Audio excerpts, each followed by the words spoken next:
Chapter 9 प्रश्न संख्या कितना 3 है। ऊंचाई और दूरी का यह है प्रश्न संख्या कितना 3। जितना बेहतरीन तरीका से अभी हम सीखते चल रहे हैं उतना ही बेहतरीन तरीका से इस मैथ को भी सीखते हैं। तो चलिए शुरू करते हैं। और शुरू करने से पहले यदि आपको मेरे समझाने का तरीका थोड़ा सा भी अच्छा लग रहा हो तो चैनल को सब्सक्राइब करके सपोर्ट कीजिए थोड़ा सा, और अपने दोस्तों को भी बताइए कि इतना ही बेहतरीन तरीके से तुम भी सीख सकते हो। तो चलिए शुरू करते हैं।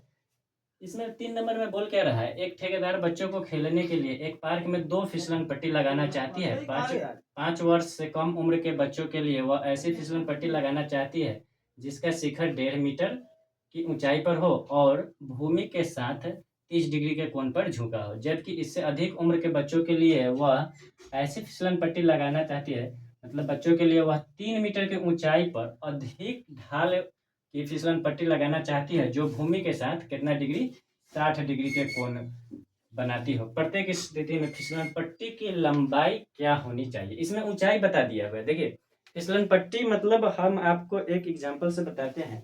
जैसे देखिए वहां पे आप स्कूल में देखिए ऐसे रहता है, जमीन हो गया ठीक है, और ऐसे एक इस साइड से खड़ा कर दिया एक सीढ़ी चढ़ने के लिए, ठीक है, ऐसे सीढ़ी और उसके बाद यहाँ से समझिए सीढ़ी इधर से खड़ा कर दिया चढ़ने के लिए जमीन पे, और इधर से इस साइड से ऐसे लगा देता है ना, बच्चा इस साइड से ऐसे चढ़ता है और यहाँ से आके यहाँ पे बैठता है, इधर छल के इस साइड से यहाँ नीचे आ जाता है। सेम देखिए सेम ऐसा ही फिसलन पट्टी, ऐसा में पिक्चर त्रिभुज की तरह दिख रहा है। बस इसी टाइप का फिसलन पट्टी आपको बनाना, मतलब आपको नहीं बनाना है, उस ठेकेदार को बनाना है बच्चों को खेलने के लिए। एकदम इस टाइप का बच्चा इस साइड से चढ़े और यहाँ पे बैठे, यहाँ पे इस पे बैठे और ये जो है इस पर आ जाए। तो इसका जो ई ऊंचाई है ई वाला दिया हुआ है, और ये तो खैर जमीन है, ये तो जमीन है नीचे, और ये ऊंचाई है फिसलन पट्टी का, ये ऊंचाई है और ये हो गया लंबाई।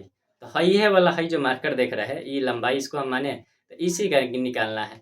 तो चलिए प्रत्येक स्थिति में देखते हैं। दो स्थिति कंडीशन कितना दिया हुआ है, दो। एक है छोटे बच्चा के लिए, एक 5 वर्ष के बच्चा के लिए। उसे कम बच्चा, कम उम्र का जो बच्चा है तो उसके लिए छोटा ही बनाएगा ना, ज़्यादा बड़ा ऊपर उधर रह जाए तो छोटा ही बनाएगा ना। और उससे अधिक उम्र के बच्चों के लिए दो कंडीशन है। तो हम यहाँ पे लिखेंगे 5 वर्ष से कम उम्र, यहाँ हल 5 वर्ष से कम उम्र के बच्चों के लिए, कम उम्र के बच्चों के लिए 5 वर्ष से कम है। अभी हम पिक्चर तो आपको समझ में आ ही गया होगा। ये हो गया जमीन, ठीक है, और इधर लगाया फिसलन पट्टी और इसको झुकाया इस साइड। तो मान के चलिए यहाँ पे झुका दिया, आए कि ना समझ, ऐसे झुका दिया। नाम लिख लेते हैं, इसको ए कर देते हैं, इसको बी कर देते हैं और इसको सी कर देते हैं। समकोण तो ये होता है, ये है 5 वर्ष से कम उम्र के बच्चों के लिए। तो इसका जो ऊंचाई है, इसका ऊंचाई ये वाला ऊंचाई होता है ना, तो ये है 1.5 मीटर का, 1.5 मीटर कर देते हैं, कर दी। और जो इसका जो कोण बन रहा है वो कै डिग्री का बन रहा है, 30 डिग्री का। तो कोण यहीं पे बनेगा ना, कोण जहाँ पे झुकाव रहेगा तो कोण वहीं पे बनेगा ना। तो 30 डिग्री का कोण बन गया। आपको निकालना है ये वाला मान निकालना है। उसमें बोल रहा है ना लंबाई, यही होगा लंबाई, ये दूरी होता है, हमेशा ध्यान में रखिएगा।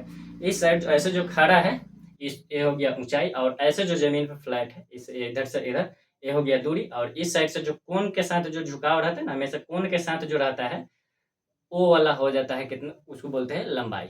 ध्यान में रखिएगा। तो आपको ये लंबाई ज्ञात करना है, तो निकालते हैं। तो त्रिभुज ए सी बी में अब देखिए ई होता है पी, ई होता है बी, ई होता है एच। तो पी और एच है ना, तो पी और एच कथी में, साइन में, जाहिर बात है, आपको ऑलरेडी बता।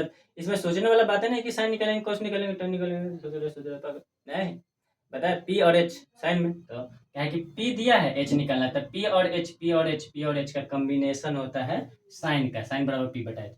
लिखेंगे कि साइन का डिग्री 30 डिग्री। तो यहाँ पे नीचे से लिखेंगे साइन 30 डिग्री बराबर साइन 30 पी बटा एच। तो पी का मान हो गया कितना, ए बी, और बटा में एच, एच यही ना है ए सी।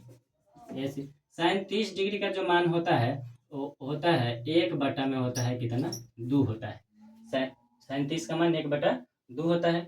और बराबर ए से बी का मान तो हमको ऑलरेडी 1.5 मीटर दिया हुआ है, और ए सी का मान तो हमको निकालना है। क्रॉस गुना ऐसे इधर से इधर करेंगे तो ए सी में 1 से तो ए सी, और 2 से 1.5 में करेंगे तो 3 और मीटर में ही आएगा ना, ये हो गया आपका आंसर। 5 वर्ष से कम उम्र के लिए बच्चा के लिए अगर वह जो फिसलन पट्टी लगाना चाहती है ना ठेकेदार, तो उसका जो फिसलन पट्टी का लंबाई होगा वो होगा 3 मीटर का। कितना मीटर? 3 मीटर। अब 5 वर्ष से अधिक उम्र के बच्चों के लिए यहाँ पे लिखेंगे 5 वर्ष से अधिक उम्र के बच्चों के लिए, उम्र के बच्चों के लिए। तो फिर से पिक्चर बनाएंगे। तो पिक्चर तो आपको पता ही है कि ये हो गया क्या, जमीन हो गया, जमीन हुआ कि नहीं, ये जमीन हो गया। उसके बाद इस जमीन पर एक लगा दिए फिसलन पट्टी, और फिसलन पट्टी का तो झुकाव इस साइड होगा ही, तो यहाँ पे झुकाव कर दिए, ठीक है। अब इसका नामकरण था ए, बी और सी। यहाँ पे समकोण है तो यहाँ पे ऐसे कर देंगे, ये बी है। उसके बाद क्या है कि कोण इसके साथ 60 डिग्री का बना रहा है। 5 वर्ष से अधिक उम्र के बच्चे के लिए जो फिसलन पट्टी लगाना चाहती है उसका क्या डिग्री का कोण है? 60 डिग्री का। और ऊंचाई कितना मीटर है? 3 मीटर है। ऊंचाई कितना है? 3 मीटर। अब फिर से लंबाई, तो फिर से यही वाला निकालना है। तो लिखेंगे त्रिभुज ए सी बी में, ए सी बी में, ए सी बी में आपको पता है, फिर से निकालेंगे क्या? टेन नहीं जी, साइन। क्या निकालेंगे? साइन का है कि ए दिया हुआ है पी और ये है एच, तो पी और एच का जो कॉम्बिनेशन होता है साइन में ही होता है ना। तो साइन 60 डिग्री, तो साइन 60 डिग्री बराबर पी बटा एच। पी का मान है ए बी, अब बटा में एच यही ना होता है, ए सी। साइन 60 का मान होता है √3/2। याद करके रखिए डिग्री वाला मान। साइन 60 का मान √3/2। ए से बी का मान दिया हुआ है 3 और ए सी का मान तो हमको निकालना है। क्रॉस गुना करेंगे तो इससे इसमें, तो ए सी √3 बराबर इसमें 3 दूना 6, तो ए सी बराबर 6। एक गुना में नहीं जाएगा तो इधर, गुना में इधर जाएगा तो भाग में, यानी भाग मतलब नीचे। पर मैं करण कर देंगे √3 बटा में √3, तो ए सी बराबर 6√3 और बटा में रूट में 9, 3 × 9 रूट में। तो ए सी बराबर 6√3 और 9 का वर्गमूल 3, 3 से 6 काटेंगे 2 बार में, तो ए सी बराबर 2√3 मीटर। आंसर यही हो गया। 5 वर्ष से कम उम्र के बच्चों के लिए अगर वह फिसलन पट्टी लगाना चाहती है तो उसका लंबाई आएगा कितना? 3 मीटर आएगा। और उसके बाद अधिक उम्र के बच्चे के लिए लगाना चाहती है तो उसका आएगा 2√3 मीटर। तो आई होप आपको समझ में तो आया ही होगा। इतना ही बेहतरीन तरीका से आगे वाला भी सीखते हैं, तो जुड़े रहिए। मिलते हैं अगले में। जय हिंद।